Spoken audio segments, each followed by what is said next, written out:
Falaremos agora sobre o tratamento do espectro autista e talvez nesta aula a gente se estenda um pouquinho pela importância da compreensão de todos neste assunto.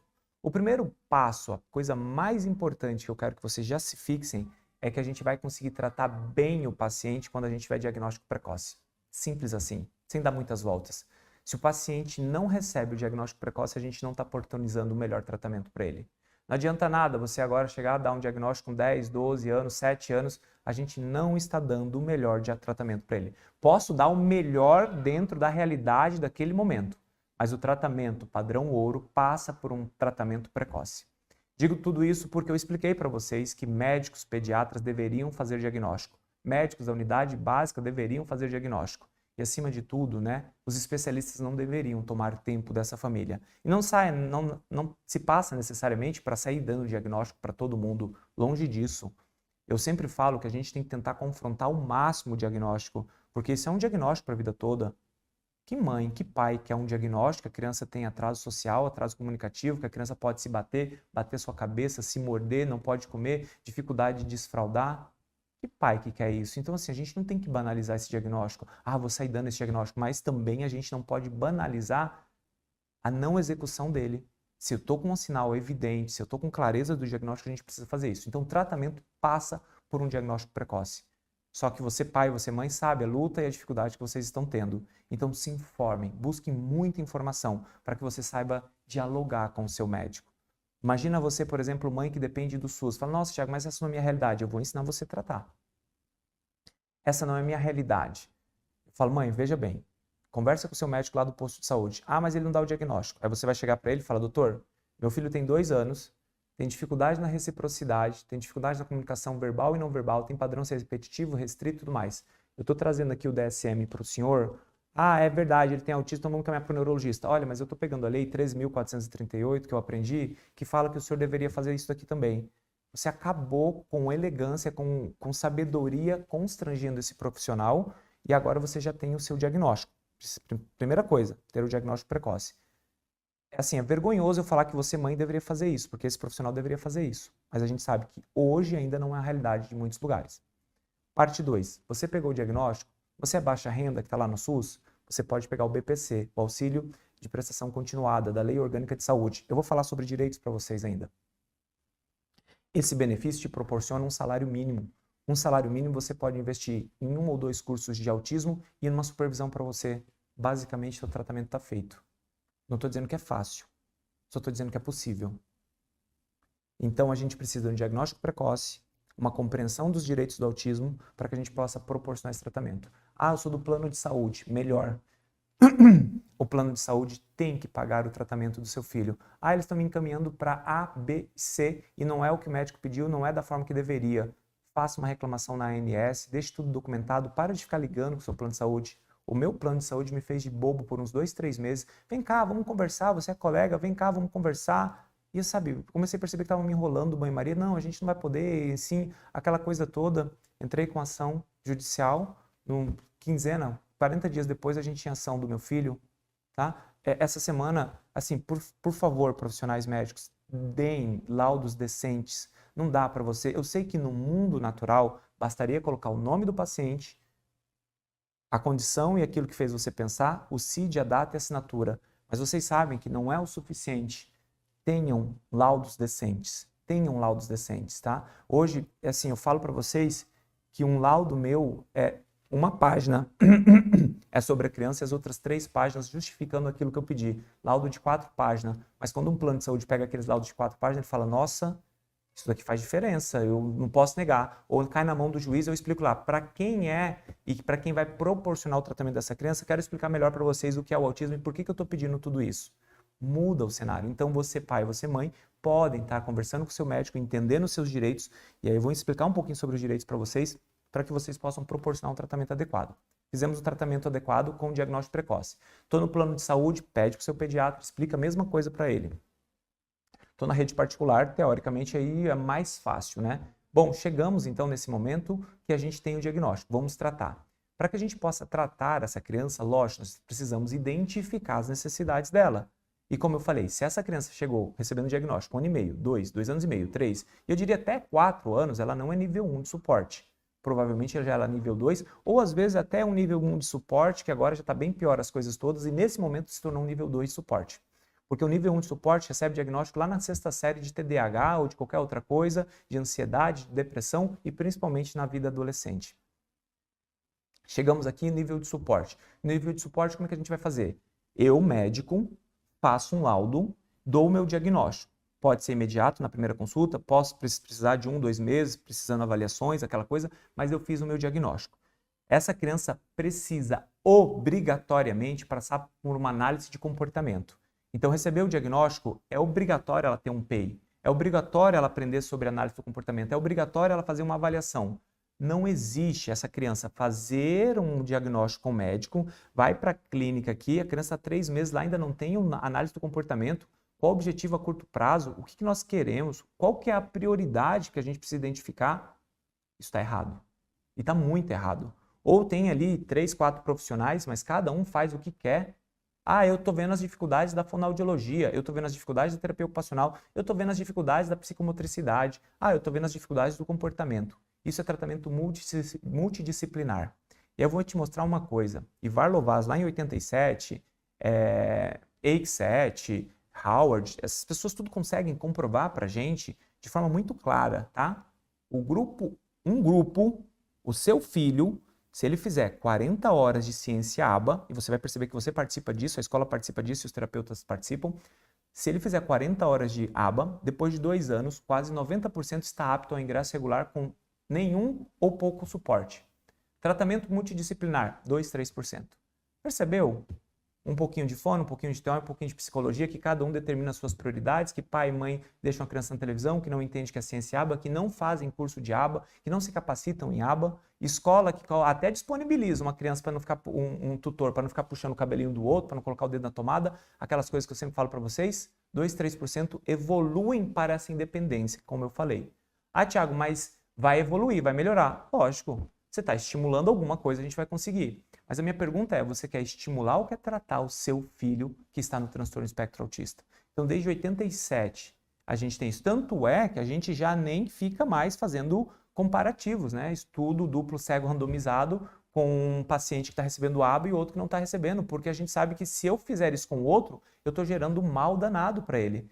Existem, sim, várias ciências que podem ser aplicadas no TEA. Então, terapia cognitivo-comportamental para as crianças maiores, sintomas em comportamentos de ansiedade, ótimo, podemos. Musicoterapia, podemos. Nós temos várias terapias, mas desde que essas façam parte da análise do comportamento aplicado. Então, se eu não tiver ABA, mesmo naqueles pacientes, a gente atrapalha o processo. Vamos pensar o seguinte, vamos imaginar que seu filho faça, sei lá, Denver. Denver é ABA, tá? Não complica muito não, é a mesma coisa. De forma naturalista, Thiago falou aqui, sou do Denver, não, gente, sem frescura, a gente está falando para pais aqui de forma simples, que eles acham que são coisas completamente distintas. Denver é uma forma de trabalhar a parte comportamental de forma mais naturalista para crianças menores. Legal. Então vamos imaginar que essa criança aqui pequenininha de 2 aninhos está fazendo Denver, ou está fazendo um ABA naturalista, ou uma ABA um pouco mais estruturada com 2 anos e meio, enfim, ela está fazendo análise do comportamento, está analisando o comportamento e determinando uma conduta para ela. E vamos dizer que, paralelo a isso, a mãe colocou essa criança lá na ecoterapia, que ela colocou na musicoterapia, que ela colocou, sei lá, na hidroterapia. Beleza. Então, nós temos outras 3 terapias, e aí eu faço a seguinte pergunta para essa mãe, assim, qual que é o objetivo principal do seu filho? É que ele, sei lá, ele olha, não, tá olhando pouco, ele espera, tá esperando pouco. Aí vamos dizer que ela colocou fono, tá? Fono, eco, aquela coisa toda. Criança de 2 aninhos e meio que não olha nada, não fala nada, não para sentado, tá? Qual que é a primeira abordagem? Qual que é a minha intenção de abordagem? Que ela pare sentado e ela olhe para que ela possa aprender. Adianta eu colocar fono, que não tem análise do comportamento junto neste exato momento? O que eu tenho que fazer? Talvez 2, 3, 6 meses de análise de comportamento, conduzindo com a ciência ABA o comportamento daquela criança, preparar essa criança para receber fono. Prioridades. Adianta eu fazer ecoterapia agora com 2 aninhos? Mas desensibiliza a parte sensorial. Sensacional, não estou discutindo isso. Mas a parte sensorial é algo que está impactando neste momento com o comportamento? Não. Agora, lógico, se é uma criança que tem uma aversão sensorial que compete com a qualidade do comportamento dela, ok, é uma prioridade eu trabalhar a parte sensorial. Aí tem que ver se estes profissionais estão aptos a fazer aquilo que eles estão se propondo. Vamos pegar, por exemplo, quando a gente fala de ciência aba. Quando eu falo de ciência aba, imaginando que tenha todos esses profissionais, e muitas vezes não tem, eu estou aqui com um analista de comportamento que determinou que o objetivo principal é contato visual. Vamos imaginar que essa criança consiga identificar ou mostrar, ou que consiga mostrar que quer água. Então ela faz um movimento. Ah, legal. Ela faz aquele movimento, essa mãe, essa família ou analista de comportamento já está trabalhando ali, ao invés de ela só apontar, porque você concorda que se eu mostro assim para vocês, a gente está dando um suporte para ela usar o dedinho. Legal, então a mãe está usando o suporte para usar o dedinho para ela conseguir a água. E ela já tem ali na comunicação aumentativa o sinal de sim. Você quer água, filha? Aí a filha, sim. Mostra para mim, né? Por exemplo, aí mostrou, a mãe conseguiu ali um comportamento. Percebe que aquela criança não está fazendo nada. Se eu tenho isso aqui, que eu passo para isso aqui, já melhora muito. E aí essa mãe está repetindo. Aí legal, a mãe entendeu da ciência, o analista de comportamento está explicando isso para a mãe. Chega no pai, você quer água, filha? Ela não está olhando, tá? Vou pegar para você. E ele entregou o copo d'água. Ele deixou de oportunizar o aprendizado. Só que pensa o seguinte, é mais fácil para essa criança apontar e dizer sim ou simplesmente esperar que o pai entrega? Ela tem uma tendência natural de correr para aquilo que é mais fácil. Todos nós fazemos isso. Só que no autismo precisamos repetir muitas e muitas vezes para que aquilo se torne medular e que ela faça de todas as formas. Aí, o fono faz de uma forma, o TO faz de uma forma, o terapeuta faz de uma forma, a escola faz de outra forma. Tiago, mas me explica mais na prática aí para nós, que eu não estou conseguindo entender. Pense em um seguinte. Vamos pensar que eu quisesse ensinar para essa criança a pegar caneta. Tiago, pegar caneta é prioridade? Não, mas é que é difícil eu ensinar contato visual para vocês, então eu vou ensinar a pegar caneta. Depende, prioridade para quem? Em que momento? Pode ser uma prioridade para um menino de 6 anos que não está ali, tem contato visual, tem outras coisas, mas tem dificuldade em cortar com a tesoura, tem dificuldade de usar cola, tem dificuldade de usar caneta. E a gente pode levar esta atividade para fonoaudiologia, para terapia ocupacional, para todos os lugares. Eu determinei o objetivo desse momento. Vou dar outro exemplo e eu já volto para a caneta. Vamos pensar no futebol. Jogar futebol é prioridade? O pai com a criança de 2 anos e meio está desejando que o filho jogue bola para ele, porque o pai, olha, foi o maior craque, ele estava esperando, colocando todas as expectativas no filho ali, que ia treinar o filho, porque ele ia ganhar até dinheiro com o filho dele. O menino que joga a bola para ele pega com a mão, ele não chuta, ele não faz nada. Mas o menino não olha, não faz nada disso. É prioridade agora a gente trabalhar a parte do futebol? Trabalhar isso? Não, qual que é a prioridade? Contato visual. Eu posso até levar para uma educação física especial o objetivo principal. Qual que é o objetivo principal? Ele chuta a bola ou contato visual? Contato visual. Mas vamos dizer que ao invés disso, o educador físico ele está focado em ensinar a criança a chutar. E aí, se chutou, parabéns, viva! Mas ao invés disso, a criança nem olhou, ela não esperou. E o que eu queria? O contato visual. Então, quando todo mundo tem muito bem os objetivos, vamos pensar na terapia ocupacional. Eu estou ali trabalhando a sessão, aí ele se equilibra, ele vai lá naquele negócio todo, pega, aponta, pinça, lá. Mas qual que é o objetivo principal? Não, eu estou identificando os meus objetivos, mas os seus objetivos pode ser que não sejam prioridades. Por quê? Porque a gente tem que elencar prioridades. O tratamento do TEA só funciona com uma avaliação, uma boa estruturação de PEI. Não adianta nada, por exemplo, falar para vocês agora, Tiago, eu quero perder peso, legal? É um objetivo. Então nós vamos fazer o seguinte, vamos fazer isso dar certo? Você trabalha, você faz isso, faz aquilo, blá, sua vida continua a mesma. Eu falo, eu quero que você acorde, faça um aeróbico de jejum às 5 da manhã, eu quero que você zere o carboidrato, sem nada de açúcar, eu quero que você faça crossfit meio-dia, eu quero que você faça isso. Você vai falar, nossa, você não vai fazer, porque cada um está colocando um objetivo, você não funciona dessa forma. Aí quando eu falo assim, beleza, que horas você acorda? Não, você tem 1 hora, então nós vamos fazer um aeróbico de jejum, nós vamos melhorar a alimentação e nós vamos fazer musculação para te dar força por 1 ou 2 meses para a gente passar para a próxima etapa. Então o objetivo a curto prazo foi mais bem delimitado, porque quando eu determino o objetivo a curto prazo, as coisas ficam mais palpáveis. O objetivo a curto prazo funciona melhor. Agora vamos imaginar que para a caneta, aí lá, tá o pai, como pega a caneta? Você aí, marido, como é que pega a caneta? Você vai pegar com a mão esquerda, pega a caneta assim. Aí eu falo para você, e para você, mãe, como é que pega? Não. A caneta é assim. Aí eu chego na escola, caneta é assim. Se a criança tem uma inabilidade de aprender com a diminuição de contato visual e se cada um ensina da sua maneira, qual a forma dele reforçar isso?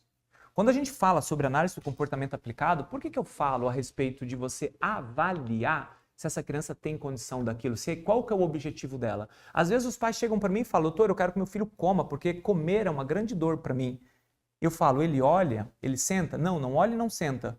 Você não vai conseguir fazer ele comer. Então qual que é o objetivo? Para que ele possa comer a curto prazo? Melhorar o contato visual. E onde eu posso melhorar o contato visual? Com fono, com TO, com psicólogo, com a escola, com o pai e com a mãe. O pai que quando pede a água, ele faz questão que o filho olhe para a face. E cada vez que eu olho para a minha face, eu melhoro o meu ganho terapêutico. Então a gente tem aqui essa leitura, opa, agora faz sentido. Quando, por exemplo, a gente vai falar sobre determinar objetivos prioritários, a gente tem que, por exemplo, pensar qual é o nível de adesão daquela criança àquela atividade que eu quero colocar. Vamos imaginar mais uma vez sobre alimentação. Eu quero que meu filho coma. Vou melhorar. Eu quero que meu filho está comendo agora. Eu quero melhorar, eu quero que ele coma com garfo e faca. Ele tem 4 anos, ele sempre faz sujeira, suja a roupa, aquela coisa toda. Aí você agora começa a colocar o seu filho com aquele prato que ele já come e que é um grande prato, que às vezes a gente sempre tem essa tendência natural de pôr mais comida do que os nossos filhos comeriam. E aí você dá garfo e faca e você faz ele ali querer comer. E aquele momento que era agradável, esse moleque sabe usar garfo e faca? Não sabe. E ele não sabe porque ele não tem frescura, ele é autista, tá? E aí ele, em vez de usar garfo e faca, ele tem dificuldade de usar garfo e faca e o momento da alimentação acaba sendo ruim e você deu uma demanda maior do que ele poderia absorver. E aí, daqui a pouco, ele começa a restringir a alimentação. O momento da alimentação é não prazerosa, porque gera insatisfação em você, você criou uma expectativa. Agora vamos fazer uma analogia e eu vou concluir essa questão do prato para vocês.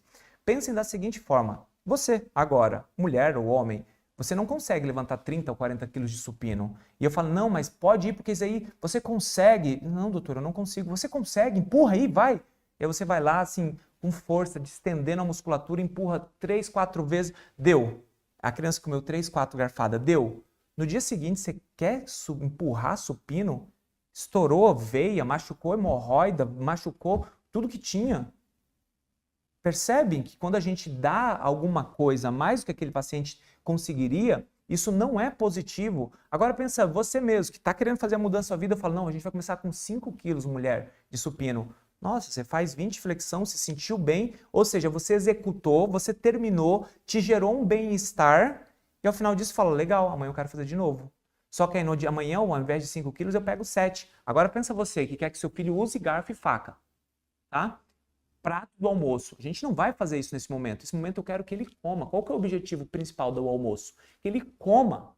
Agora, se eu separo um minutinho ali à tarde, às 3 da tarde, no momento que ele tem até um pouquinho de fome, e pego lá o mesmo pratinho, ou um prato diferente, para não ficar generalizando as questões todas, e eu coloco 3 pedacinhos de maçã, 3 pedacinhos e dou um garfo para ele, só para ele pinçar. Aí ele pinça, termina e come aqueles 3 pedacinhos. Ele usou garfo e faca. E ele usou tanto que ele conseguia. E ele terminou a ação. No dia seguinte você coloca 4 pedacinhos. No dia seguinte 6, 8, 10. E ele usando garfo e faca. Ou seja, você primeiro avaliou qual era a habilidade dele, determinou o seu objetivo a curto prazo e foi planejando qual que é o outro objetivo. Não, semana que vem eu quero estar com 10 pedaços. Não deu 10 por quê? Não, porque ele não conseguia, então abaixamos. Não, ele consegue 20, então aumentamos o objetivo. O objetivo ele é assim, ele é móvel. E assim a gente vai fazendo o tratamento. Então, quando cada um pega a caneta do jeito que quer, quando cada um coloca o seu objetivo, porque às vezes tá lá o pai tentando fazer a criança comer com garfo, a mãe não faz a criança comer com garfo, a escola coloca para comer. Ou seja, todo mundo faz do jeito que quer, da forma que quer. Agora, se eu falo assim, não, gente, ó, vamos lá, o menino está com dificuldade, ele vai pegar a caneta assim, é o jeito que a gente determinou que é o melhor conforto para ele e todos vamos corrigir dessa forma. Quer ver uma coisa? Vamos imaginar que eu quisesse ensinar para vocês a amarrar cadarço. Eu tenho certeza que cada um amarra de uma forma. Esse daqui em especial, ele está apenas, eu sempre faço um laço, só um laço, ó, é a forma que eu amarro o cadarço. E essa é a forma que eu amarro o cadarço. Agora vamos dizer que eu quero imaginar meu filho amarrar o cadarço. E aí eu ensino da minha forma. Aí a mãe ensina da forma dela. O professor ensina da forma dele. Você concorda que vai demorar mais para ele conseguir aquilo? Então, o que eu faço quando eu quero ensinar meu filho a um objetivo e uma habilidade? Eu vou chegar e falar, gente, ó, isso sou eu, gente, é verdade. A gente vai ensinar o Noah agora a amarrar cadarço. E eu vou fazer um videozinho, a gente vai ensinar todo mundo desse, ó. Uma orelha grande, outra orelha grande, fazemos assim, assim, puxamos. Agora minha pergunta para você é o seguinte, neste momento, o Noah tem que usar sapatos, presta atenção, sapatos que tenha cadarço, vocês sabem que tem sapatos e sapatos, que tenha cadarço mais fácil ou mais difícil de amarrar? Aí você está dando lá aquele sapato que é bonitinho, com um cadarço desse tamanhozinho, que vai dar um trabalho legal, aí o menino não consegue, ele se frustra, ó, você mediu primeiro a qualidade, você mediu como ele consegue, você adapta a terapia. Tiago, está fazendo sentido, mas eu não entendo muito ainda disso, por isso que eu estou ensinando para vocês. Isso é análise do comportamento. Então, toda vez que uma criança recebe um diagnóstico, ela tem que passar por uma análise do comportamento, estruturar um PEI com objetivos a curto prazo, a médio prazo. É como se eu falasse para vocês assim, o que você quer do seu filho? Ah, que ele coma. Tá, comer é muito aberto, né? Então, se ele colocar alguma coisa na boca, é comer. Não, eu quero que ele coma frutas. Legal, o objetivo já diminuiu. Tá, mas frutas, você concorda que são quantas frutas estimos? Pelo menos uma centena de frutas? Dezenas? Tá, não. Eu quero que ele coma, talvez, ele não come nenhuma. Ah, vamos fazer o seguinte? Vamos primeiro fazer uma linha de base? Vamos entender o que é um reforço para que eu possa fazer ele sentar? Vamos entender quais são as frutas que ele mais tolera a textura, o sabor? Se essa criança ela tem uma aversão tremenda, coisa pastosa, você quer começar com mamão? Crianças autistas às vezes têm dificuldade não apenas com a textura, mas também com a cor, com o cheiro. Então eu determino isso. Ah, podemos trabalhar isso concomitante com o terapeuta ocupacional? Não tenha dúvidas, mas se todos colocam objetivo. Ah, mas a gente vai trabalhar essa parte da alimentação, mas o contato dele tá bom? Não, o contato dele está em média de 10 segundos, o contato está ruim. Então, independente se ele comeu ou não, qual que é o objetivo principal? Contato visual. Vou terminar essa parte, gente, dando um outro exemplo para vocês. Vamos imaginar por qualquer motivo, tá? Tem lá um monte de gente fazendo uma atividade aleatória, específica. E aquela criança, ela tem que jogar ou arremessar a bolinha dentro de um arco, dentro de um círculo. E aquela criança, ela tem essa habilidade de arremessar. Mas eu, como analista de comportamento e não palhaço que estou fazendo parte do tratamento equivocado dessa criança, eu determinei que o objetivo é que ela aumente o contato visual para que ela oportunize o tratamento dela. Então aí estou lá eu, terapeuta de qualquer coisa que seja, tentando arremessar para que ele acerte o círculo. Aí eu, como analista de comportamento, falei para esse terapeuta, falei, olha, mas o que nós estamos buscando é contato visual. Então ele pode adaptar isso para brincar ali, para que aquela criança consiga. Aí ele vem falar, Pedrinho, Neto, Daniel, atenção, no tio, espera, ó, e o neném adora a bolinha, ele adora arremessar. Espera, o tio vai contar até 5. Tô dizendo que só dando um exemplo, tá, gente? 1, 2, olha você prestando atenção em mim. 3, 4, com expressão. 5, agora você vai arremessar. Tó. Aí a criança pegou e a criança arremessou. Ele fez o contato visual, ela esperou, ela fez tudo. E não cai no círculo, porque ele colocou um círculo pequeno. Aí ele, mas quando a criança erra a ação, eu não posso parabenizar, porque ela não acertou no buraco. Cabeção, presta atenção. Qual que era o objetivo? Era o contato visual. Se essa criança fez o contato visual, legal, você conseguiu olhar 5 segundos para o tio, isso não pode ser o reforçador. Percebeu que ele pode colocar o mesmo exercício, trabalhar a mesma habilidade, trabalhar toda essa questão, mas qual que é o objetivo da sua atividade? Você não pode, para você que está cuidando de uma criança autista, entrar e sair de terapia, não, a gente entra, fecha a porta, mais ou menos os mesmos exercícios todas as vezes, isso não é tratamento de TEA. Determinamos um objetivo principal, determinamos o objetivo a curto prazo. Tiago, e como a gente vai determinar o objetivo principal? Analisando o caso. As pessoas me perguntam, doutor, como eu conduzo uma crise? Eu falei, não sei. Não sei por quê, porque eu tenho que analisar o paciente. Qual que é o motivador daquela crise? Quantas e quantas vezes, pais... Eu vou dar um exemplo, gente. Criança de 3 aninhos de idade, tá? Não tá falando. Você acha que não gera ansiedade, angústia aquela criança não falar? E essa criança compreende as coisas. Será que eu não posso oportunizar uma comunicação aumentativa alternativa para ela aprender a se comunicar? Olha só como funciona essa questão. Opa, ela consegue, ela pode fazer isso. Ou se eu consigo dar algum tipo de comunicação, às vezes eu diminuo a ansiedade. Às vezes está lá querendo conduzir a crise, mas a criança está dormindo meia-noite assistindo o celular. Essa desgrama está matando essa criança, dormindo ali de qualquer jeito no meio dos pais, tendo uma noite mal dormida, no dia seguinte está mais estereotipada, está mais com crise. E respiridona na criança. Não funciona assim. A gente tem que olhar ele como criança, como ser e oportunizar o tratamento dele. Então, eu determino o tratamento a partir do momento que eu avalio o paciente. Qual que é o motivador daquele comportamento? Quantas vezes aquilo aconteceu? Na presença de quem geralmente acontece? Por quanto tempo acontece? Qual foi a consequência? Vamos pensar, por exemplo, num moleque de, sei lá, 12 anos, sétima série, oitava série, eu não sei muito como funciona essa parte não, tá, gente? O meu tá na segunda, não cheguei lá para falar. Na minha época parece que era diferente. O moleque tá lá na sétima série, e aí tem a prova de matemática, e aí, por qualquer motivo, às vezes, até mesmo de forma equivocada, ele usa de forma vergonhosa o autismo como uma muleta para ele ali, e que pode acontecer, principalmente se vocês pais não ensinarem alguns valores como fortaleza para os seus filhos, e aí começa a ter a prova de matemática, ele começa a dar ali alguma coisa, ou não, ou vamos imaginar que essa criança realmente se sinta desconfortável com a prova de matemática e aquilo seja um desencadeador de uma crise, e essa criança começa a atrapalhar a sala toda, aí a mãe fala, doutor, e aí, qual que é a conduta? Eu falo, não sei. Por quê? O que aconteceu antes? Aquela criança estava apta a fazer aquela prova? Fala, não, ela nunca consegue fazer a prova. Mas é lógico. É eu colocar você para empurrar mais peso, ou colocar para comer o prato todo. Se eu não estou apto para aquilo, mas tem alguma forma de adaptar? Ou, segundo, não, ela faz isso porque uma vez a gente tirou ela da sala, tirou a gente da sala, ou seja, toda vez que tem prova ele começa a fazer isso, ele sai da sala, mas na aula de matemática ele curte um montão. Legal. Então a conduta é outra. A conduta talvez seja tirar ele da sala. Tudo bem, Pedrinho, você vai sair da sala, mas nós vamos lá para a sala de recursos fazer a prova lá. Ah, mas eu não tenho... A gente faz a prova oral. A gente faz... Ou seja, a gente só adapta a conduta após avaliar o comportamento. É assim que funciona. E as pessoas estão achando que tratar a criança autista é... vermelho. Não. Primeiro, qual o tempo de contato visual dessa criança? Quais são as barreiras de aprendizado que essa criança tem? Como assim, Thiago? Como está a questão auditiva dela? Como é que está a questão do sono? Como é que está a questão da suplementação? Se eu falei para você, Thiago, mas suplementação ajuda? Gente, eu acabei de mostrar para vocês que apenas o ferro faz diferença na vida de uma criança. Vai pensar que é uma criança que já tem mais distúrbios gastrointestinais. Os distúrbios nos autistas, eles podem chegar de 30% a 91%, distúrbios e alergias alimentares. E aí você está aí passando o mesmo ferro, a mesma vitamina D naquela dosinha, ferritina de 20, ó, tá dentro da referência. Vitamina D de 10, de 20, mas para mineralização óssea talvez resolva. Mas a gente sabe quais são os efeitos protetores da vitamina D. E não estou falando aqui para fazer protocolo, não sei do que, não sei das quantas, de altas doses de vitamina D. Também que não sou a favor dessas coisas não, tá? Ciência, para mim é ciência. Todo mundo envolvido no processo.